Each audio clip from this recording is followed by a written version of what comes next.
نبی پاک صلی اللہ تعالی علیہ وآلہ وسلم دنیا میں تشریف لائے اور دنیا والوں کو ایک فارمولا عطا کیا. توجہ ہے بھائی جی. ایک بار کہہ دیجیے سبحان اللہ. سبحان اللہ. عبادت کی نیت سے ایک مرتبہ سبحان اللہ کہنے کا ثواب نبی اللہ تعالیٰ عطا فرماتا ہے. کہنا چاہیے جب جب موقع آ جائے اپنی زبان کو اس کے ذکر کے لیے جاری کر لینا چاہیے. سبحان اللہ. پیچھے نہیں ہٹنا چاہیے, اس کو یاد کرنا چاہیے. محبت سے سب لوگ کہہ دیجیے سبحان اللہ. سبحان اللہ.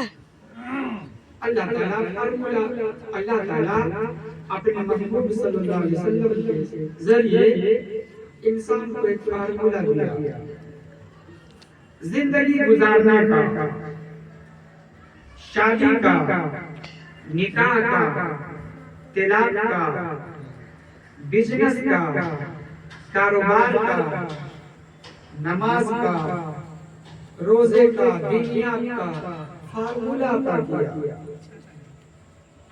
اور وہ فارمولا آقا علیہ السلام ارشاد فرماتے ہیں قرآن پاک کی ایک آیت ہے فَاتَّبِعُونِي يُحْبِبْكُمُ اللَّهُ. اللہ کا حکم ہوا کہ محدود لوگوں سے کہتے ہیں فَاتَّبِعُونِي يُحْبِبْكُمُ اللَّهُ. فَاتَّبِعُونِي میری اتباع کرو, میری پیروی کرو. اے اللہ کے بندو میری بات مان لو.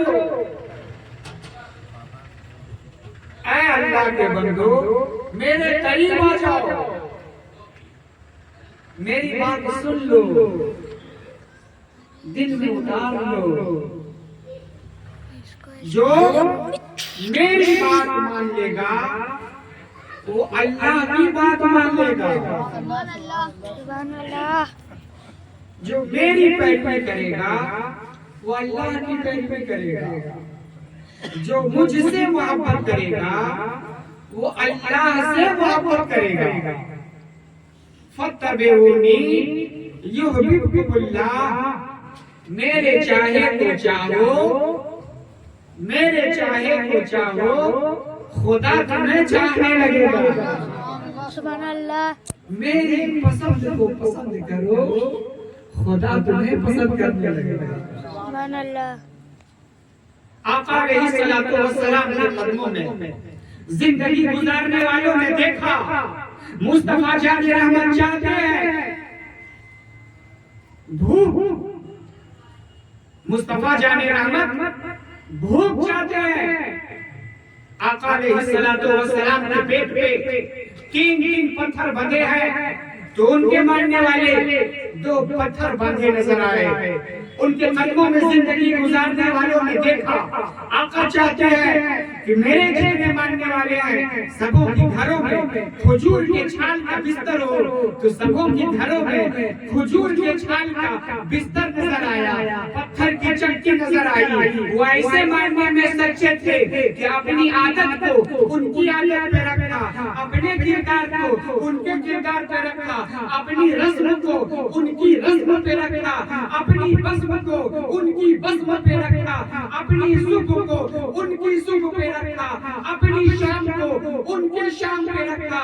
جو جتنا زیادہ ان کو چاہتا گیا پروردگار عالم اس بندے کو اتنا زیادہ چاہتا گیا. سبحان اللہ. ایک فارمولا, میرے چاہے کو چاہو, میری پسند کو پسند کرو, خدا تمہیں پسند کرنے لگے گا.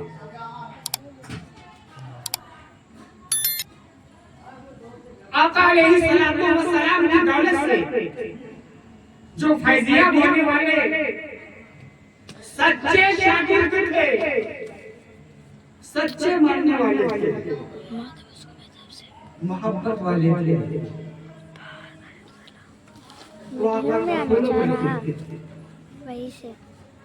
جیسا دیکھتے تھے, جیسا سنتے تھے, اس طریقے کو اپنا لیتے تھے.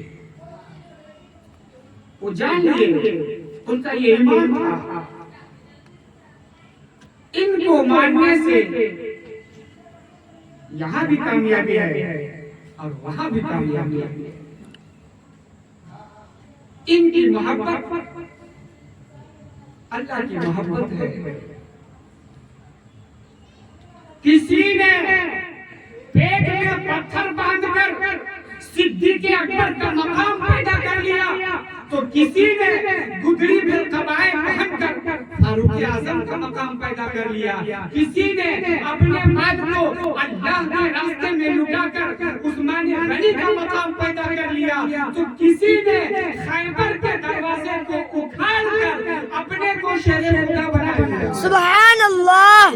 ماننے والے کس میدان میں آگے نہیں بڑھے؟ تہذیب کے میدان میں آگے، تمدن کے میدان میں آگے، فن حرب میں آگے، فن صرف میں آگے. دنیا کی کون ایسی طاقت تھی جو ان محنت کشوں کے قدموں میں ڈھیر نہ ہو گئی ہو؟ کیا بات ہے، ایک انسان اتنے علاقوں پہ کیسے چھاتا چلا گیا؟ یہ انسان کی بس کی بات نہیں ہے، یہ جذبہ محبت کی بات ہے، یہ جوہر محبت کی بات ہے. جو جتنا زیادہ اپنے کو آقا علیہ السلام کی ذات میں فنا کرتا چلا گیا وہ اتنا ہی بقا حاصل کرتا چلا گیا. سبحان اللہ.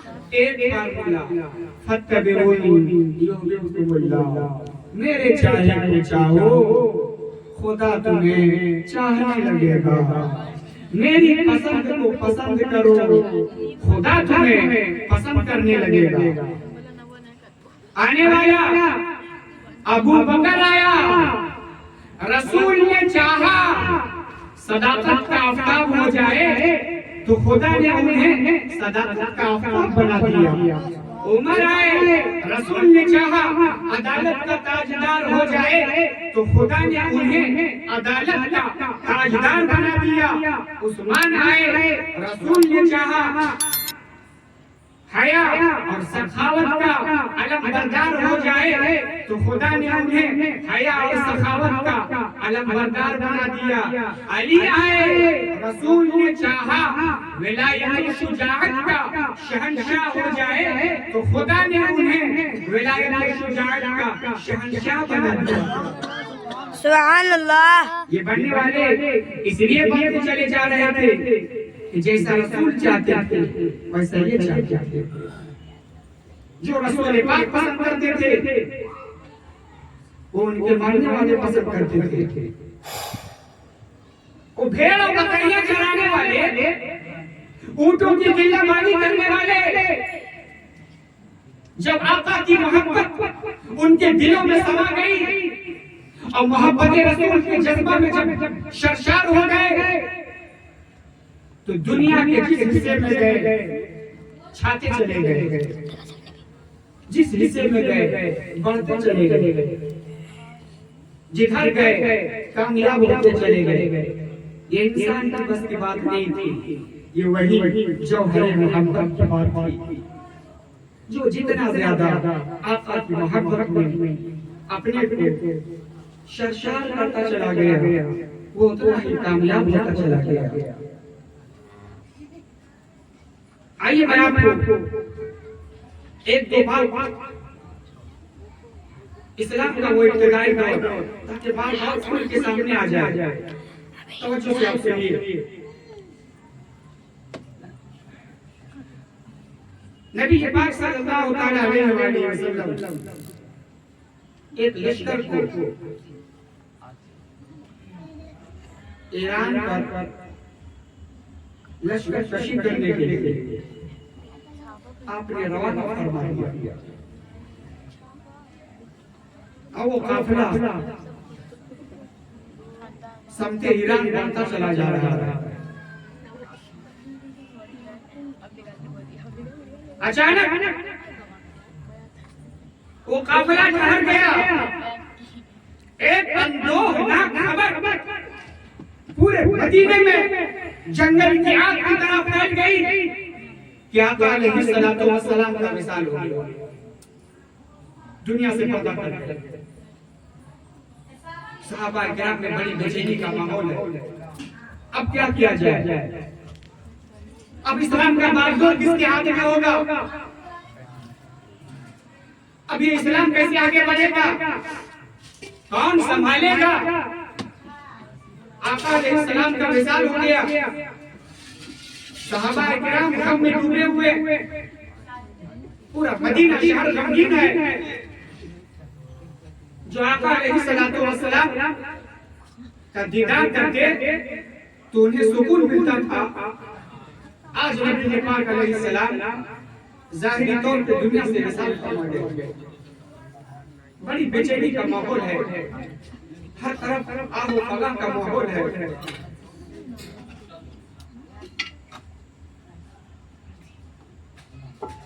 اب جو فتنہ پرور لوگ تھے، منافقین لوگ تھے، وہ سب کھڑے ہو گئے. ایک گروہ اسود عنسی الگ تیار کر لیا. مسیلمہ کذاب ایک گروہ الگ تیار کیا اور کہا کہ میں اس سرزمین پر اللہ کا نبی ہوں. آدھے کے مالک وہ ہے تو آدھے کے مالک ہم ہیں.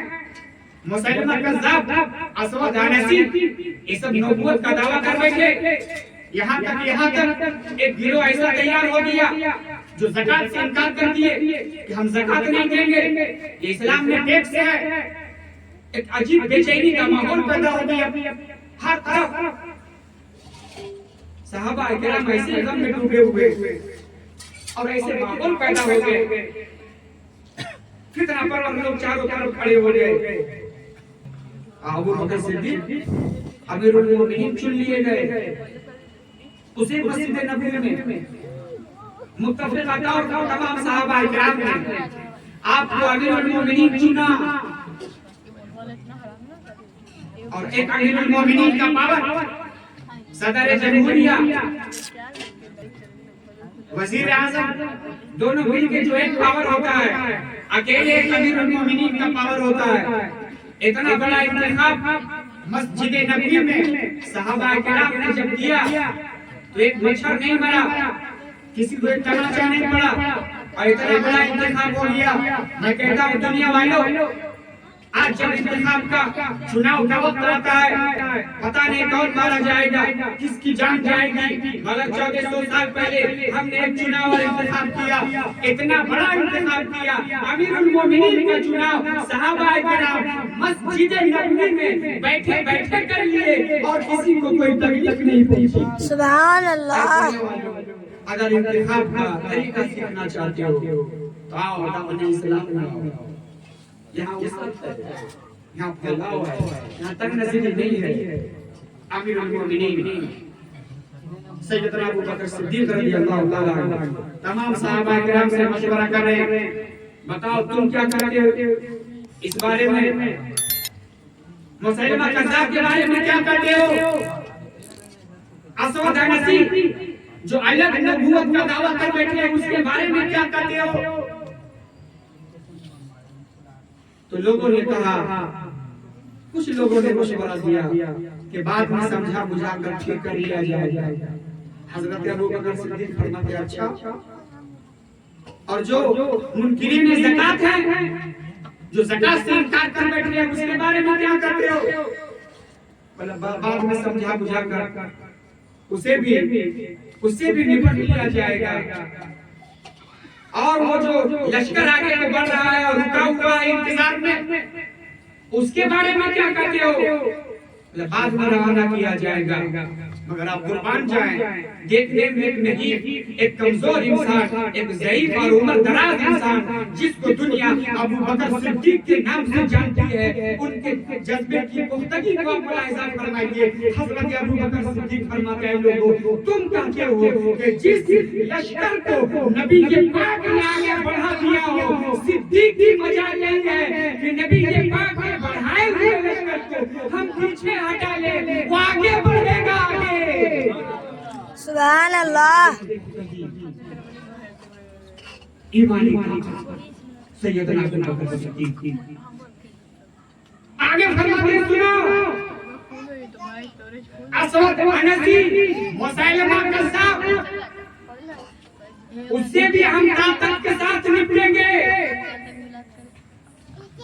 اور یہ منکرین زکات اگر جھاڑو کا ایک دن کا بھی زکات دینے سے انکار کریں گے تو ہم اس کے ساتھ جنگ کریں گے، اس لیے کہ اگر ان لوگوں کو دین دے دی گئی تو آج زکات سے انکار کر رہے ہیں، کل روزے سے انکار کریں گے، پرسوں نمازی سے انکار کر دیں گے، معلوم ہوا کہ وہ دین ہی سے نکل جائیں گے۔ اللہ اور اس کے رسول نے جس پر جو چیز فرض کرتی ہو ابو بکر صدیق اسے نہیں چھوڑ سکتا۔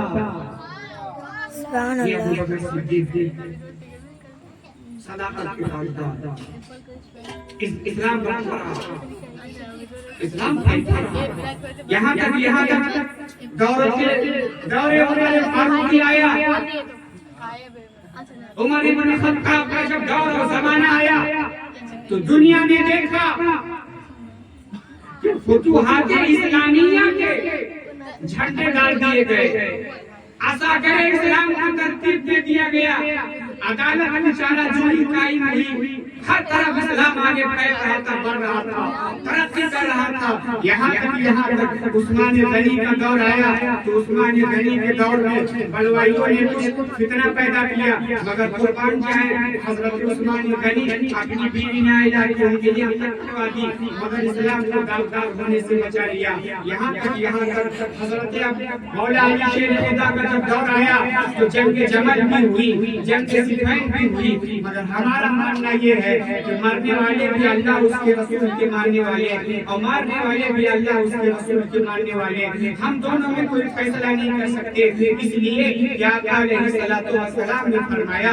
اصحاب النجوم بیعیر میں قدر تو قدر دو، یعنی جو کسی ایک صحابی کی پیروی کر لے وہ کامیاب ہو جائے گا، ہم کوئی فیصلہ نہیں کر سکتے۔ اسلام کا انقلاب اسی طرح دنیا میں چل رہا تھا اور تیزی کے ساتھ پھیل رہا تھا میرے بھائی، یہاں تک دنیا نے ایک دور وہ بھی دیکھا، دور جنگ ہلاکوں کا جب دور آیا